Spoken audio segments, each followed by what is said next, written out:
Welcome to UFO 50. I am Rogue Dubs.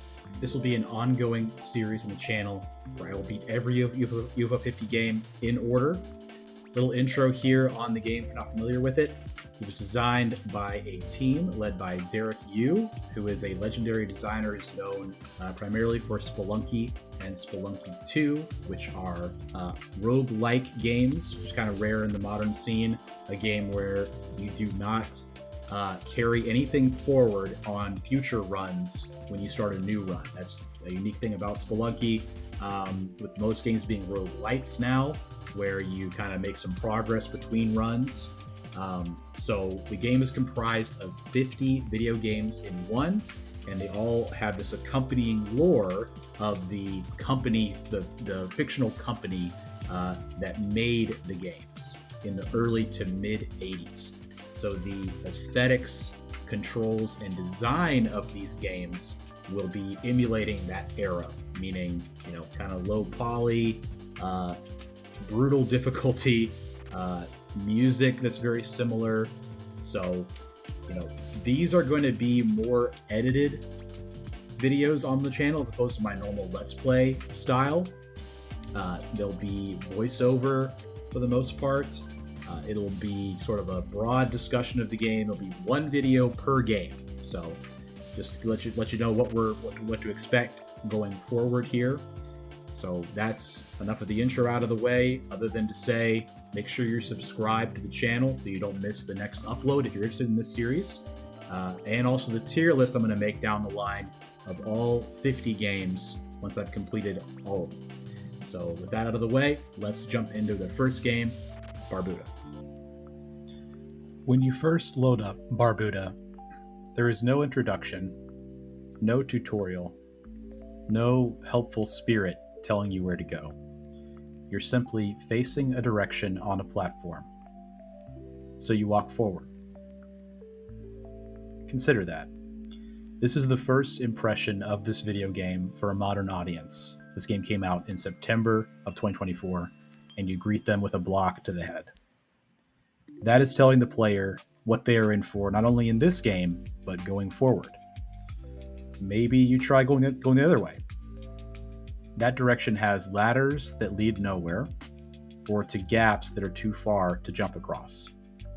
Further on, there are mushrooms that seem like heat-seeking missiles for your little sentient egg man. This is a good time to talk about the death mechanic in Barbuta. You have these eggs on the side of your screen. When you lose a life, which is when you take any damage at all, you lose an egg.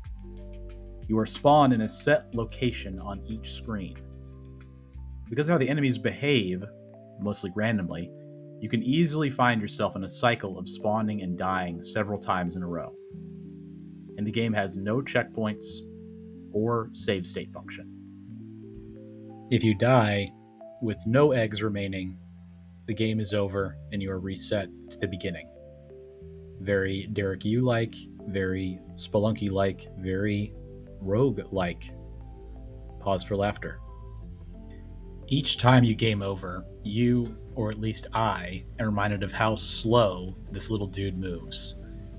How pathetic his jumps are, how measly his sword is, as you never get any indication that it does any damage. Later you find out it does, but in the beginning, maybe you're tired of dying to the bouncing fungi, so you try to find another way to go. But time and again, you find yourself in a chamber with no solution. Ladders and ledges that are obviously out of reach. No clear way to advance. Are you trapped? This is one of the more frustrating aspects of the design of Barbuta.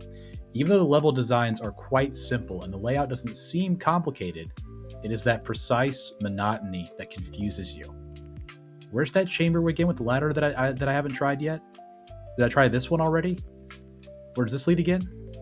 Playing this game without a guide, your own notes, or your own hand-drawn map, I think would take 2 to 3 times longer trying to memorize everything. You got to take notes or a map or have a guide. Having said that, it's probably time to talk about my experience with video games. My first console was Nintendo 64. This way is the GOAT! The GOAT! The first games I played were 3D had helpful tutorials and complex yet satisfying controls. As a result, I find it hard to go back to things like this. I haven't played the original Super Mario games. I didn't play Contra or Ninja Gaiden or any of those older side-scroller games. So this isn't really my thing. That's probably apparent with the gameplay you've been watching while I've been talking. When you do make a discovery, like in this clip, I find 50 cash, which is kept track of in this menu in the top left. There's no menu to explain what it does, no pop-up explaining where you can use it, anything like that. This is another design tension in Barbuta. You'll find an item as well, which is kept track of in this box to the left, and you're not told what it is or what it does. There is a natural conflict between the adventure game mechanic of collecting gear and currency while also having brutal permadeath. So if your objective is to beat the game, you have to constantly weigh the risk of exploring more, taking chances, like leaping into a gap, not knowing if there are spikes below, with the knowledge that you could be a couple minutes away from not only losing everything you've collected, but also having to remember where you got all of it from if you're not taking notes. So how did I choose to solve this tension as someone that's trying to beat all 50 games in order while also balancing both my other endeavors in content creation and also my responsibilities as a parent? I chose to look up a speedrun. This way I could see not only the fastest way to go, but also where to go, as well as the minimum items required to beat the game. We will see that I needed to adapt this run to my skill level because certain things were skipped to save time, which I did not need to do. So I did some stuff to make it a little easier for myself. You may take issue with this decision, but let me set the ground rules first. I will attempt to solve each of these games myself for 1 hour. That is, I will see if I can tell what I need to do for 1 hour, then I will be employing guides or videos. These games are difficult enough to execute that I do not feel guilty for doing this. As I said previously, this kind of thing really isn't for me, and I don't frankly have the bandwidth to put into Barbuta as much as I respect the design philosophy of this particular game. It is fairly hostile, and I need to do what I need to do to complete these games. So with that being said, here is Let's Play Dubs to explain the run in general. Alright guys, I'm at the point where I feel confident enough to explain the run as I do it. So we start off by jumping over that block, obviously, so it doesn't crush us from above. On this screen, we have to do this jump correctly, and I should be able to do it. I did. Now here we're on the solid snake ladder portion. What a thrill. If you know the reference, I'm not going to play the song. I don't want to get copyrighted, but darkness and silence, etc., etc. Little egg boy climbing down the ladder. Alright, so this part... This slime is the issue. We gotta wait for my cycle. That's my cycle. 2 sword strikes, what it takes. Now that's the last strip we have to worry about, because over here we are going to grab the umbrella item, which enables us to walk under drips without them damaging us or killing us. There's no damage in this game. It's all one life to live. You see this chamber the first time and you think, oh, the spikes are going to crush me, but they don't. They are just there in case you forget what you're doing and you jump for some reason. So now the drips we don't have to worry about, even though I subconsciously still think about them all the time. Grabbing those 50 coins so we can afford a new life if we need it, and I'm hopeful that we will not, but we might. So we are in the bat chamber here. This is a horrific part of the design with these bats on random vectors. We got very lucky though, we're all good. Now we go over this way, and this chamber also can kill me, has killed me. But we have our drip armor with the umbrella, AA, so we will continue on this direction. The bat has chosen a good vector for us, we will continue. This one, if I make it over here fast enough, I can get up without this slime turning around to get me. And I did. That gap looks bad, but it's actually not. This slime can get me too. I'm going to get right below him, pop up, and then we just spam our sword until he's dead. Drop here. Jump this gap. Now that piece of slime below us is not moving. So there's a guy at some point who tells you, hey, watch out for things that are not as they seem. So this slime is not moving. You can drop right into it. And then that is where the bracelet item is, which causes a platform to move. Let's access the final area. The bats are on good random vectors. We are in the clear from the bats. And honestly, we're in chillin' mode now. This is chillin' mode for this game, for a moment at least. There, the speed run, you drop into that acid pool there, and then because you pop out on this side, so it's faster. And I was doing that, but then I realized you can just go around, so I've been doing that now. Doing good. We've not lost a single life so far. We are back to the What a Thrill section of Barbuta, everyone's favorite What a Thrill. That is something else that is, not as it seems. There's little cracks, so you do three sword slashes and you can move on through. Don't forget to jump over the block that will crush you. Done that before. So this screen here, you'll see the red platform is now bobbing up and down. But we are going to go down here first, which I have not done before by accident. This is a ladder puzzle. I'll probably speed up this part, although it's not too bad if I'm talking to you. Hopefully you are okay with me talking, and that will be enough to entertain you while I'm doing the ladder puzzle. Apparently this is matching a ladder set in a different part of the game. That's why this works. Very satisfying sound. We like that. But I don't know where that other ladder thing is. I just saw the guy in the speedrun do it, so I copied it. I've already been playing this game for almost 2 hours, and I've known what to do exactly for an hour. So, like I said before, it's about the execution on this game. It still makes it, and it's going to make all the UFO 50 games challenging, regardless of knowing what you're supposed to do, is executing correctly. Which, admittedly is what all games strive for, is the fact that you still have to execute the mechanics. Grabbing that other coin there in the hidden block to buy another life if we need it. I've gotten better at this jump. Now that I'm talking about it, though, it's going to take me forever. Like I said. You got to be pushing the move button and jumping at the same time for him to jump. I'll probably skip a little bit here if I miss it again. Cool. Alright. Up we go.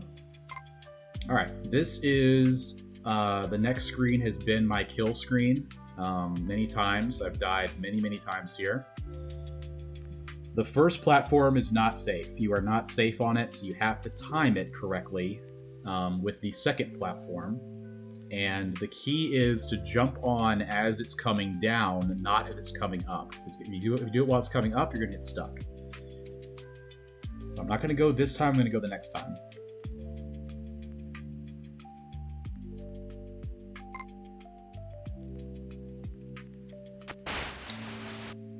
That gap is just too far.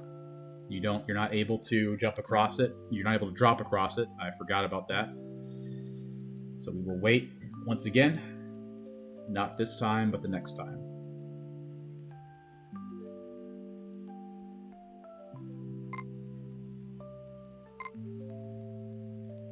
And that's a classic me thing. The middle platform is fully safe. You can stand on the middle platform indefinitely, but I get excited and then I try to jump on it, and it kills me. This time, yeah. So you can see, the unforgiving nature of the design, and that is going to be true for a lot of the UFO 50 games. I'm not even sure if I'm picking the right cycle, and I forgot to jump because I'm frustrated and I'm anxious because I made it this far without losing a life. So we're doing stuff that we shouldn't do. Yeah. So we're gonna cut back to this part when we reach it again. I'm just gonna give up. So I'll see you in a little bit. Okay, we are back to the kill screen.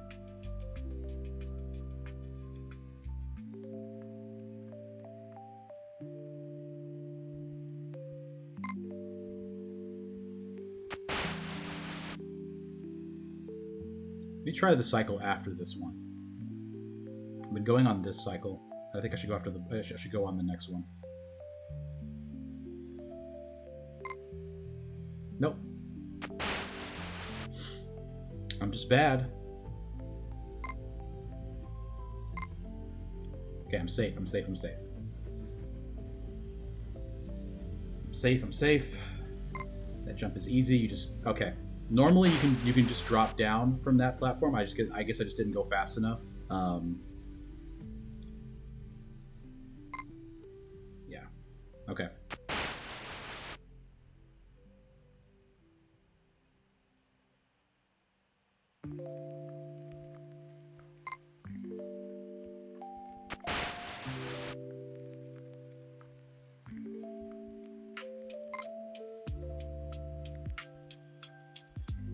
This is a classic thing of, you know, my inexperience with games like this. You know, a lot of people probably see that and they know how to solve it, but for me, it's difficult. Okay, we are back. I watched the speedrun again.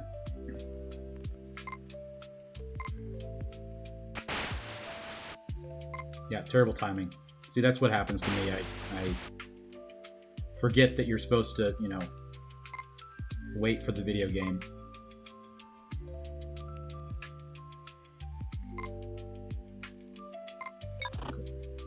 Alright, so this is our first time getting through that door. We have enough cash to buy a life. So we are going to do that on the next screen. They are 100 cash per life. So we're going to have 6 lives going into the boss. I don't know in the boss how much I'll be able to explain, so I'll just say it now how it works. First, this is kind of funny. This is kind of classic design here of, you know, you come up the ladder, you're facing one direction, you go this way, and you're thinking, no, don't do that, but you walk right over, whatever reason. So up this ladder is the boss. So I'm going to try to explain the boss before I get in there, because I'm not sure how much I'm going to talk during it, but he fires down 2 balls like this. You can either be outside of them or inside of them, of course. He has little wizards that spawn in that fly across the screen. Every once in a while, after every 5 shots, I think he drops down, and then you can hit him a few times. I think it takes 9 hits to kill him. I think I've hit him 3 times so far, but this is by far the most lives I've had fighting him. So let's see how it goes.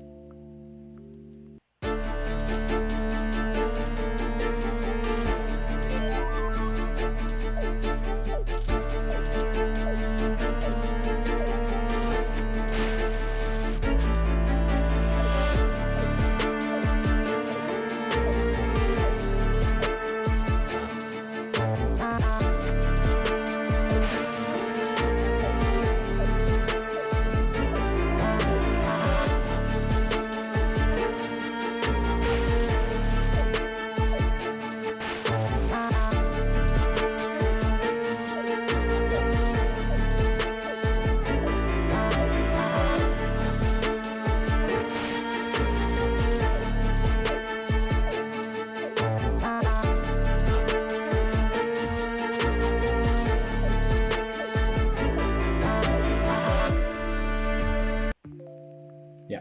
All right. So I will come back when I'm at the boss again. All right. So we're back at the boss. I have 1 less life than last time, but that is okay. Just thinking of it as an experience. Regardless of what happens, I'm just getting experience. You can also kind of exploit the egg mechanic where you can stay dead until you have a good chance to pop out. I did get a tip from someone that I can get protection from these phantoms if I pray at an altar. I honestly just don't know if I can handle trying to learn where that is in this game. I'd rather just see if I can exploit this egg mechanic and kill him myself. It's pretty brutal. I'm back at the boss. Only have 2 lives. Still gonna record it just in case.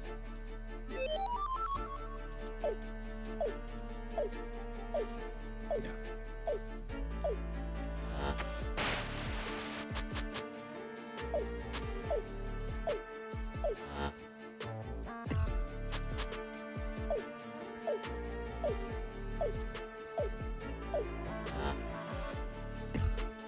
Doing a lot better.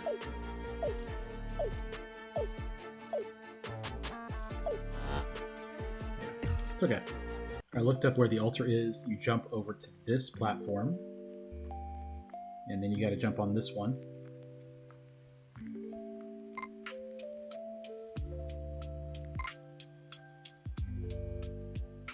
And then you jump off of this one.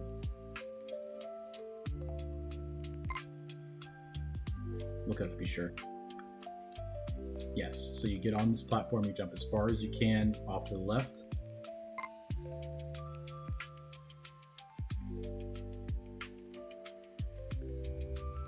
That's good, cool. Then we are at the altar, and now we stand on it for 10 seconds, I believe, without moving. Apparently this is a common thing in this genre, waiting like that, but I've not heard of it. So that bat supposedly will fight the wizards for us during the last boss. Now we have to get past these mushrooms, which I, in the past, have really struggled against. They just jump back and forth, but sometimes they just get me, man. Yeah. At least we spawn over here if we die. We'll have to see if that's worth it, because I'm probably gonna lose at least 1 life going for those mushrooms, just straight up.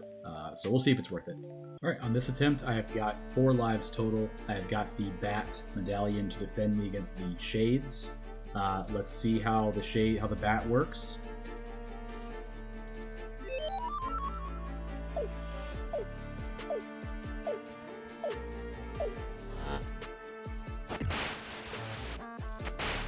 I keep doing that. I'll move directly into the boss rather than just attacking from a distance. The bat is incredible, though. Okay, I let him slam me. That was terrible. We're going to get the bat, though. We're going to get the bat going forward. All right, this is my best setup yet. I have got 6 lives. I've got the bat. I know the bat is good now, and all I have to do is execute, stay away from the boss's green, and hit him with my sword when he drops.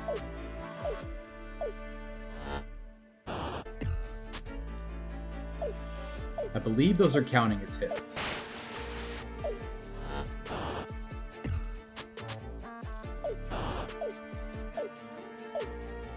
Even the ones that are pretty far away from him, I think, are counting. I got it. Okay, we did it. Liberated the castle. Good work. We have completed Barbuta. Lost 1 life. I am excited to be done with it.